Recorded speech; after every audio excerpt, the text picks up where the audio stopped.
Ahora vamos a oír de una profesora de la Facultad de Medicina de esta universidad, de la Universidad de los Andes, Verónica Acle. Bienvenida, Verónica.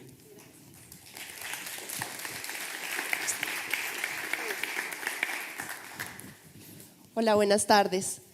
Yo quería empezar mi charla diciéndoles que sabemos muy poco de la hoja de coca, pero eso no es verdad. Sabemos muy poco los científicos y los médicos que consultamos las revistas científicas cada día. Pero la coca es la hoja cultivada por más tiempo en Sudamérica, de la que tenemos registro. Y el conocimiento ancestral es realmente muy, muy extenso. Incluso desde la antropología sabemos y se ha estudiado la hoja de coca desde un contexto ancestral, desde un contexto sagrado, en todas sus costumbres que hacen parte de toda una cosmología de vida. Pero esa información no ha llegado realmente a permear afuera de las culturas indígenas a nosotros los hermanos menores, como nos llaman los hermanos Nasa. Y no ha llegado a permear porque no tenemos la disposición para poder escuchar.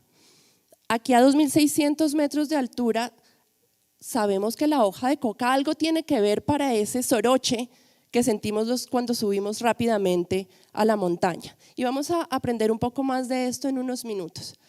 Pero si hacemos un ejercicio donde le preguntamos a los profesionales de la salud o a los ciudadanos en la calle acerca del uso de té de coca para el mal de altura, vamos a escuchar diferentes actitudes y diferentes opiniones, unas positivas y unas de pronto no tanto.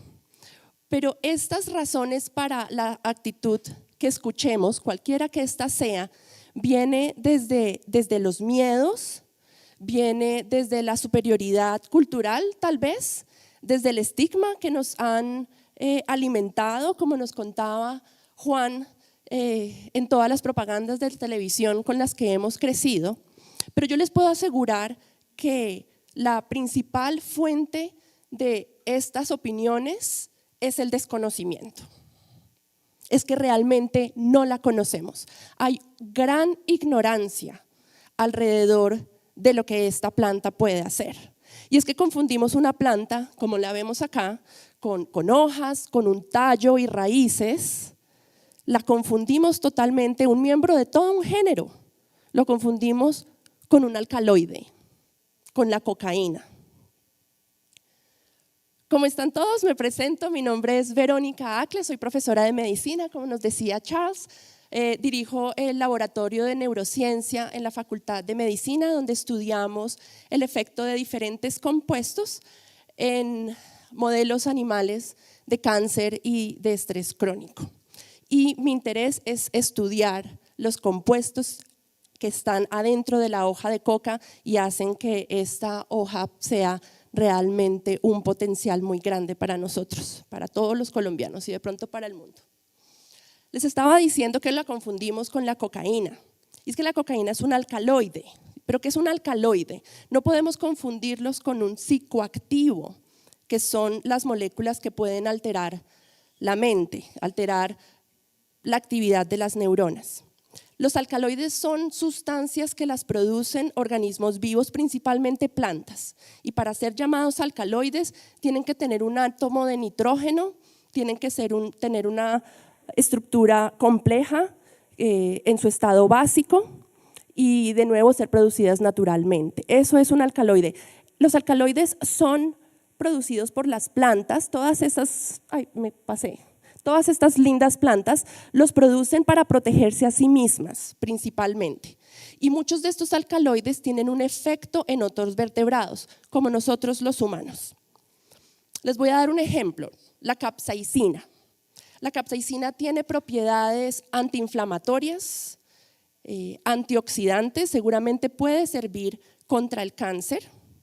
Y además nos ha ampliado el espectro de sensaciones a los humanos de una manera excepcional cuando probamos el picante.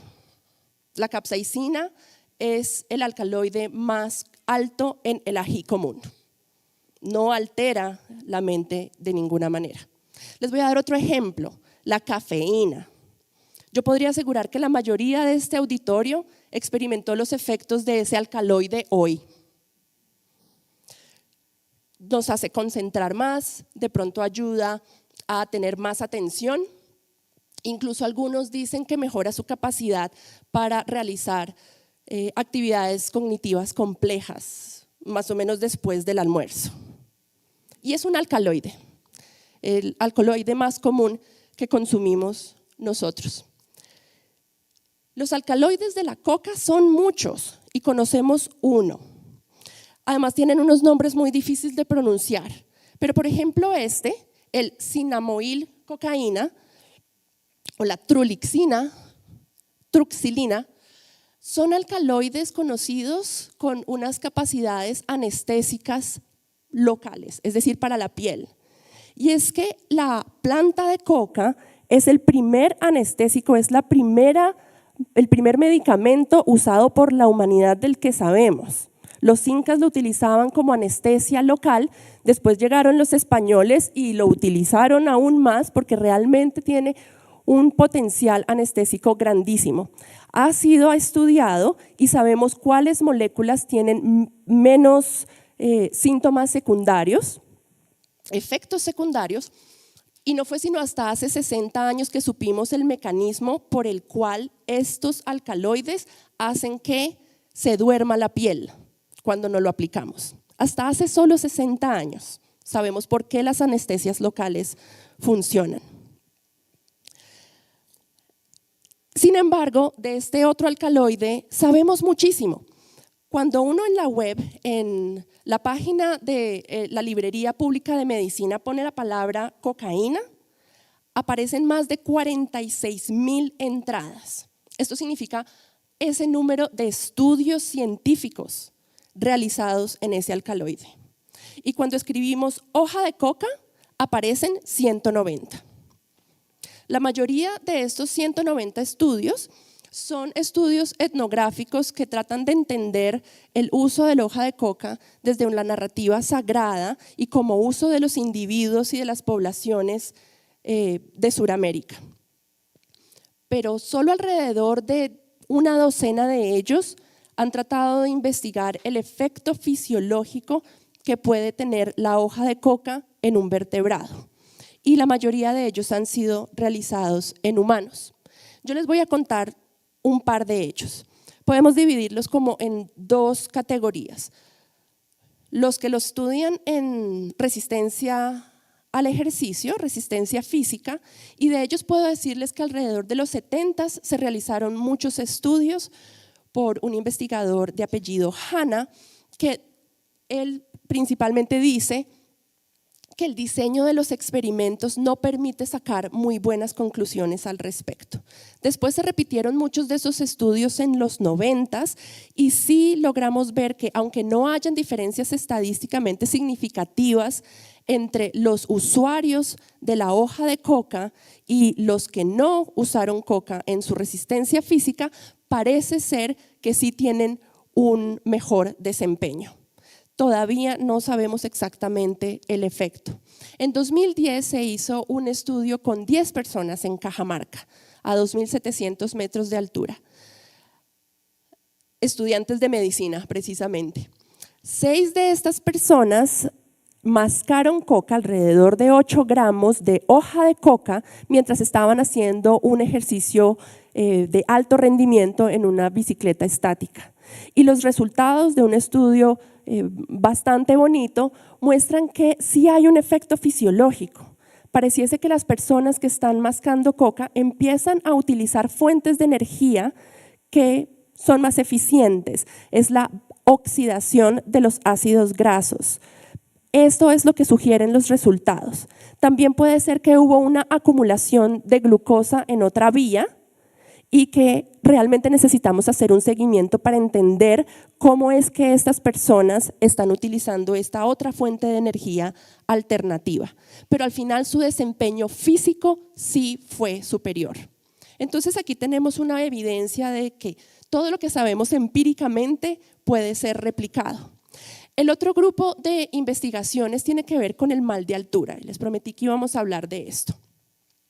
Y es que todos lo hemos experimentado, ¿no es cierto? Los visitantes cuando van a Cusco, La Paz, o nosotros, yo misma cuando voy de Bogotá a Monserrate, no me siento bien. Y un té de coca funciona.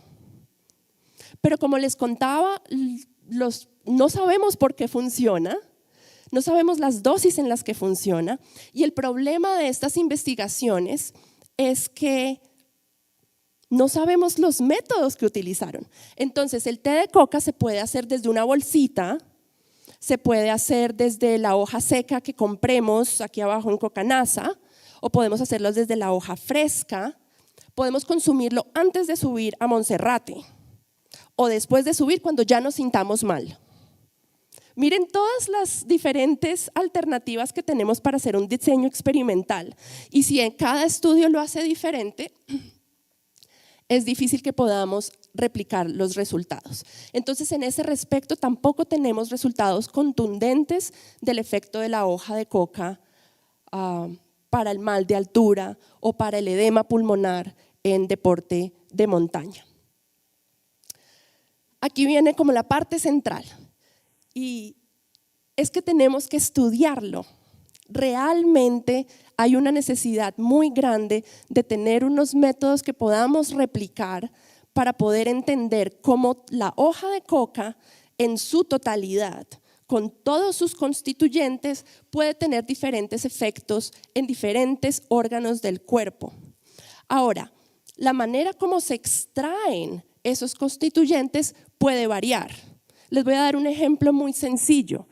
Cuando se extrae las propiedades de un té, por ejemplo el té verde, una planta milenaria china, y hacemos la extracción a unas temperaturas entre 60 y 70 grados, el sabor es mucho más delicado y se vuelve terriblemente amargo cuando lo ponemos a temperaturas más altas.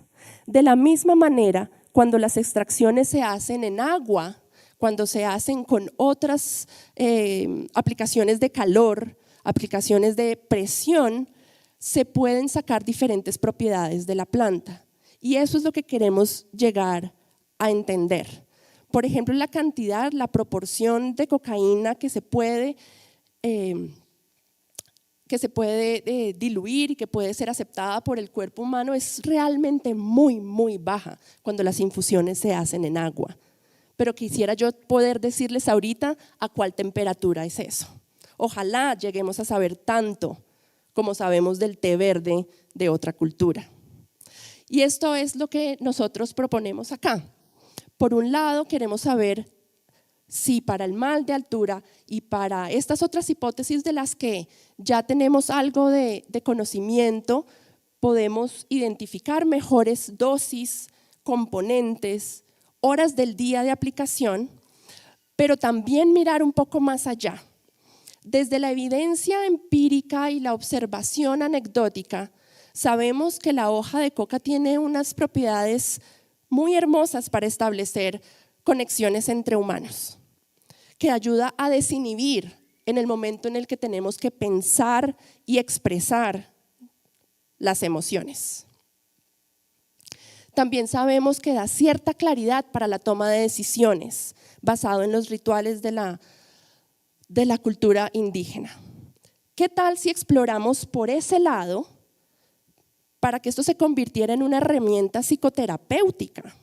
¿Qué tal si pudiéramos aumentar la empatía en la consulta y ayudar a tener un mejor contacto con nuestras familias o incluso con nuestros terapeutas?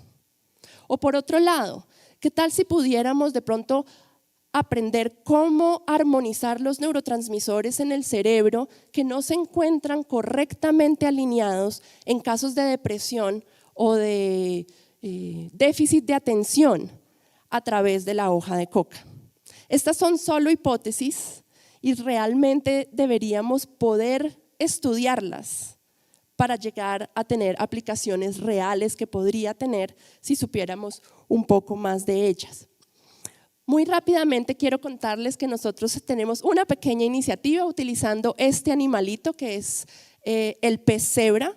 Es un animal de solamente 4 centímetros y ven por qué se llama el pez cebra. Pero durante su desarrollo, No me funciona el video, ¿será que? Ya. Bueno, en el video, que me parece muy lindo que lo vean, pueden ver que es transparente. Es un modelo en el que podemos ver cómo se desarrolla un animal desde una sola célula hasta ser un organismo completo y cada uno de sus órganos. Entonces nosotros utilizamos este modelo para poder examinar cuál es la propiedad de los diferentes compuestos que puedan tener un efecto en los diferentes órganos.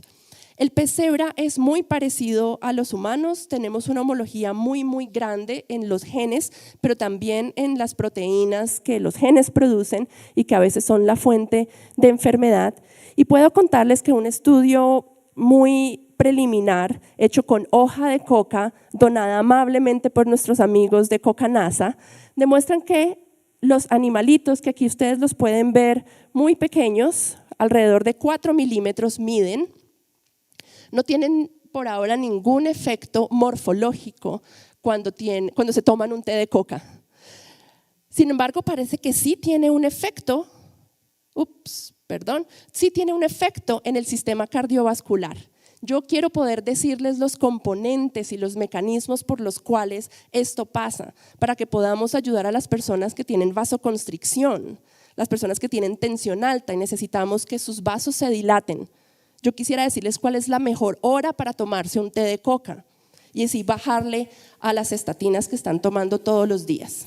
Ahora, este es un sueño que tenemos, y es que el conocimiento ancestral nos guíe a la ciencia de este lado para que con las experiencias, herramientas y conocimientos de los dos podamos llevar esta planta de ser la más temida a la más querida del planeta.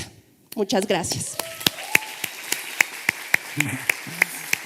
Muchas gracias, Verónica. Muchas gracias, qué inspirador. Te quería hacer una pregunta. Entonces, está claro que tenemos que inspirarnos, o hay mucho potencial en inspirarnos en el conocimiento ancestral para desarrollar protocolos experimentales y saber qué preguntas nos hacemos. ¿Qué sigue en tu investigación ahora en la Universidad de los Andes?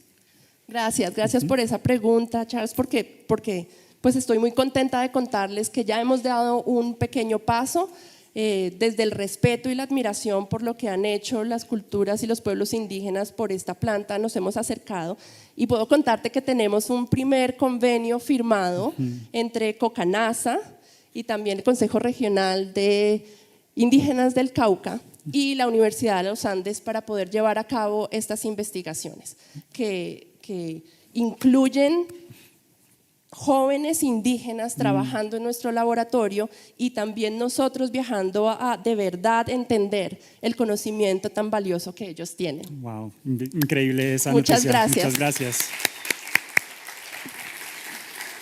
Muchas gracias.